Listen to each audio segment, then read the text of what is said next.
going to tell you a story. First thing you gotta understand, though, time does not work the way you think it does.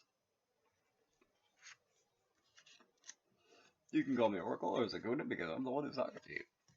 Welcome to the cult. This time we're going to be talking about the Hermit and his hermitage. Boom, boom, boom. 9. Prudence. Also, and especially treason, dissimulation, corruption, roguery. Hermit. Boom, boom.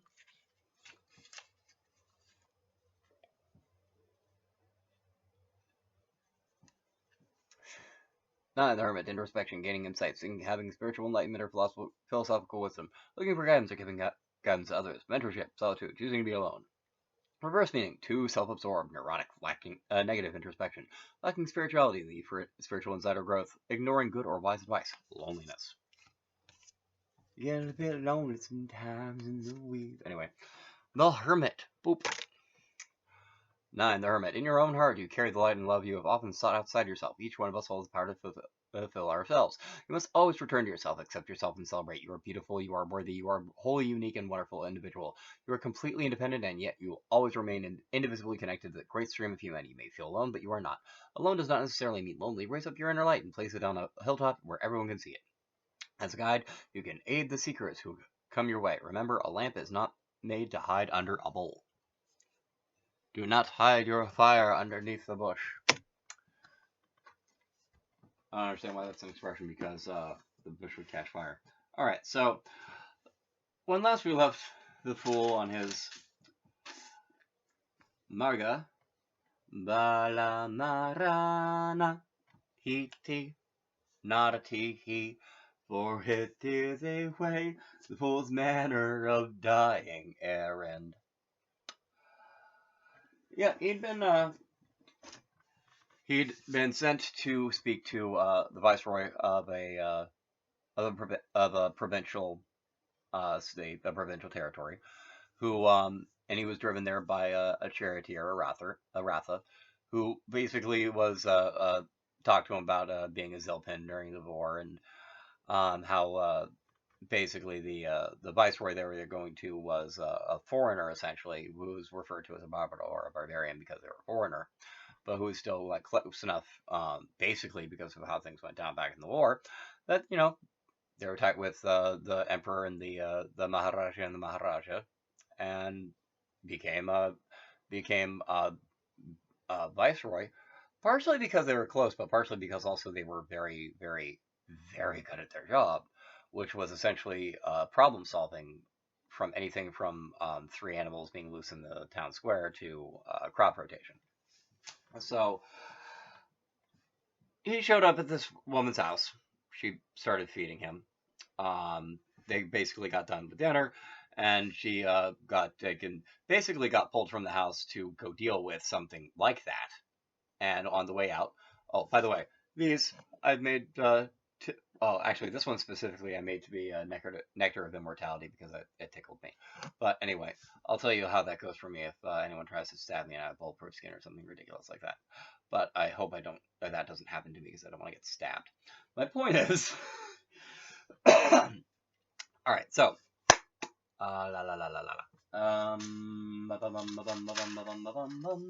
so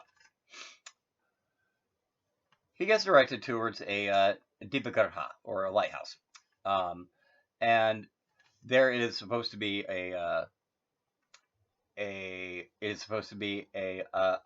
or asrama, a hermitage, where there is a sutapas, or a hermit, who is actually part of who back in the war, because the context of this story is this story in theory takes place right after the Devadasa Narakavarga Yauda, like the Nephilim War.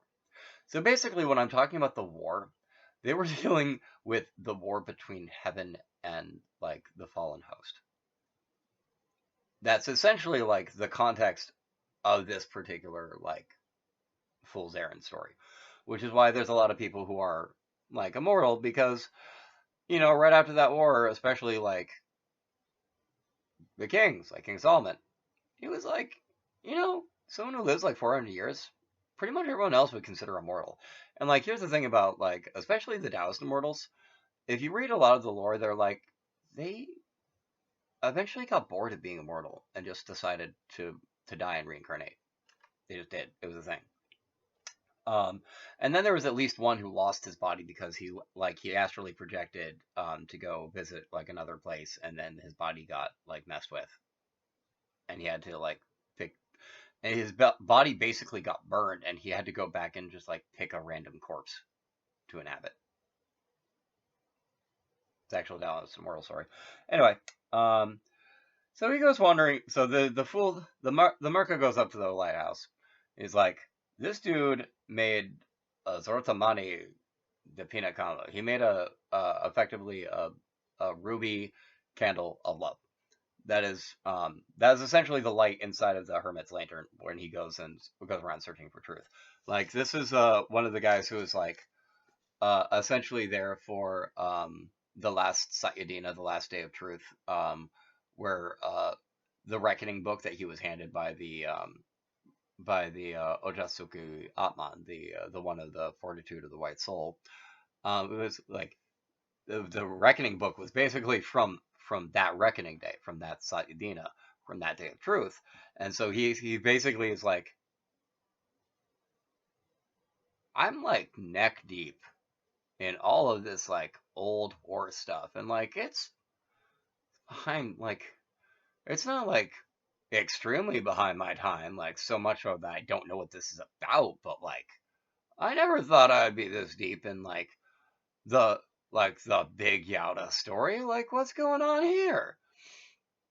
And so he's like, I literally have one of the reckoning books from the last Satyadina, from the last day of truth. What is even happening to me anymore? And so he goes up to the lighthouse and he knocks on the door, and this old dude comes out and he looks at the looks at the Merca, looks at the fool, looks him up down, and says, "Kid, why are you here?" And the kid takes a deep breath and said, "I am here to seek Amritya.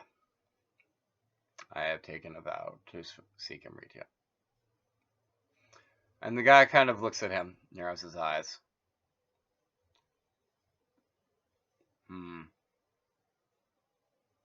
Have you been ordained? And have you sworn an oath?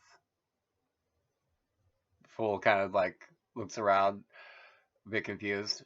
Both actually. Huh. The guy kind of grunts a bit.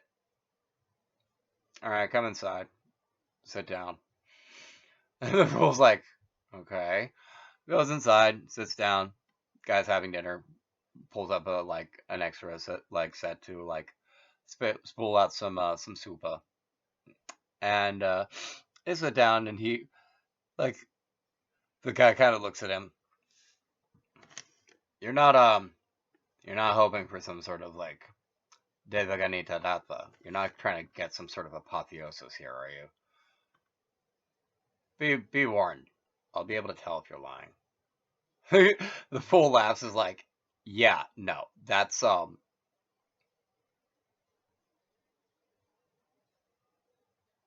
gonna assume that wasn't on the table because I didn't think it was, so the question seems odd to me. And the hermit laughs. Yeah, yeah. I mean, I didn't think you were. You seemed like, you seemed like a Zilpin Merca. You seemed like an honest fool. Like, I didn't really think so, but I gotta check. So, you say you're seeking Amrita. Are you doing it for yourself or someone else? And the fool kind of like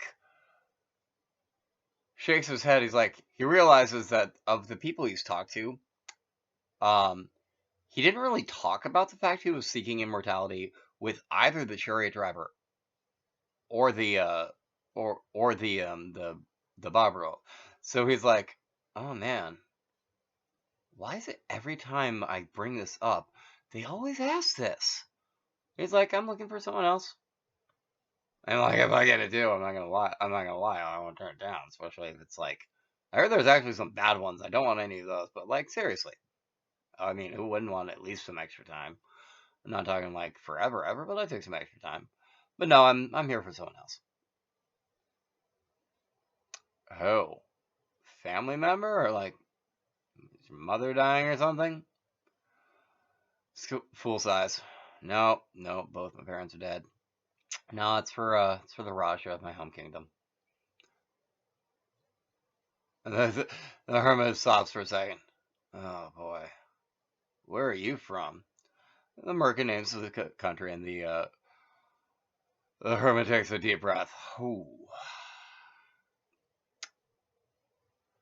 And the fool sighs. Yeah, I got the impression from the Maharaji and Maharaja that there's some very actually also the some of Ramersta, like they all were like this. That's not going to happen for him. Like for him specifically, the hermit takes a long pause. Yeah, yeah, yeah. So I'm not gonna say, but I mean, you know we're mostly Dharma. Yeah, I know you're all Dharmalika. What about it? You know which Dharma I am? Um, no, actually. Oh, well, Sandeha and Samarthana. Oh, wow, that's that's really cool. Doubt and vindication. That's oh, that's why you're out in a lighthouse, isn't it? Can't stand regular people. Seeing too much truth.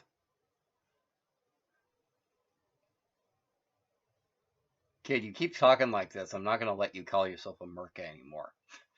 And the fool just laughs. Like, okay, okay, I get what you're saying. But no, I see. I get it. I see what you mean. But yeah, yeah, I get what you're saying. So they sit there and they have dinner, and so what what do you think I should do? Well, I mean, Asti exists, and you know, if the Vayu or the Jala come to you, Laliati. And the fool kind of chuckles a little bit. Yeah, he suggests he suggests to keep existing, and if water or wind come to me, to just wave. Hmm. Those are both incredibly practical and useful pieces of advice, and don't help me at all. Both weighty, philosophical, and painfully vague. Exactly what I should have expected from an Asaram. So they have a good, pleasant evening. Play a few cards. Play a few rounds of cribbage. And the lighthouse keeper is like, all right, well, I'm gonna at least let you stay the night. You know, maybe you'll have some interesting dreams. Tends to happen to people who stay here. And the kid is like, oh boy, interesting dreams, huh? What's the matter, kid? You have bad dreams? No, generally speaking, I don't really remember my dreams. I just sleep soundly and don't worry about it. And the hermit gives a great big laugh at that. It's like, sleep like a newborn baby, huh? Actually, I've known a couple families who've had newborn babies, and sometimes they're very, very, very not well sleeping.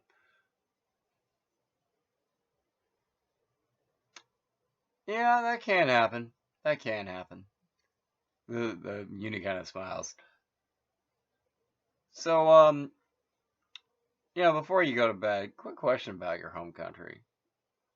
Are you allowed to go back? Fool shakes his head. No, no, no, no, not until I finish this.